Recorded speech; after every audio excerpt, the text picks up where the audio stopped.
Hi, my name is Travis Collins, and this is my review of the Intravee II AI net adapter for a BMW.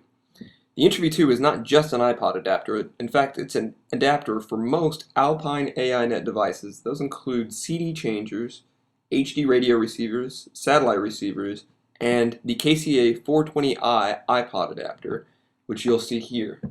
This Intravee II is connected to a BMW Z4 running the stock BMW navigation system. So what you see here on the screen is the now playing. It shows lots of information, including the artist, album, and song.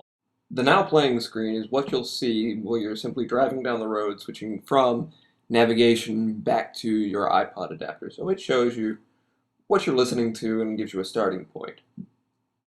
So I'll switch back to the main menu, and you can see that we have the now playing screen that we were previously on, and some other options like search, setup, random repeat, and pause. You can also see that you navigate the Intravee II interface just like the rest of your navigation. So let's go to Now Playing. So this is the interactive Now Playing screen. We have the same information. Back to the main menu, we'll go and look at the search feature.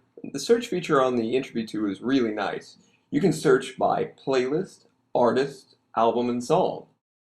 So I'll choose artist.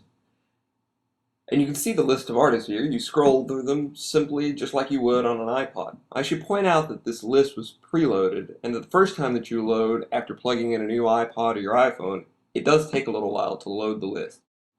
You can see here that the list scrolls fairly smoothly. Like I said before, the list does take a little while to load, but if you scroll to a point in the list that has not loaded yet, the list will begin loading from that point. So all the actions are fairly smooth and intuitive. Here you can see that we drilled down from the artist to the album and now to the song. I'll leave it at the album. Back in the search menu we can see that you can go directly to the album rather than having to do the whole drill down. So we'll go back to the main menu into the now playing screen and see that the song and album that I selected are now playing. Another great feature about the Intravee II is its setup menu. It has lots of setup options. So we'll go here from the main menu into setup. The top level setup screen has lots of options. You can see display and keys, etc. We'll go into the display. These settings change how the information displays on your radio. There's lots of different nav types and radio types because lots of different radios are supported. You see here we can set the now playing options. I have artist, album, and song. We might want to have album, artist, and song. That gives you an idea of the level of detail that you can get with the Intravee setup.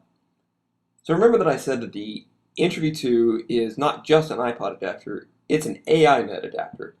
So that means we can have several different sources. We can have an iPod adapter and a CD changer and a Sirius interface, or any combination thereof. You'll have to buy different parts, bits, and pieces, but together you can have multiple sources. And so maybe we want to name those sources. So the Intravee II gives you the ability to name those sources.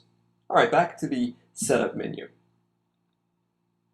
Another really nifty feature of the Intravee II is the ability to configure the actions that are taken with different keys. So for example, let's say I want to have the steering wheel keys do something a little different than what they normally do.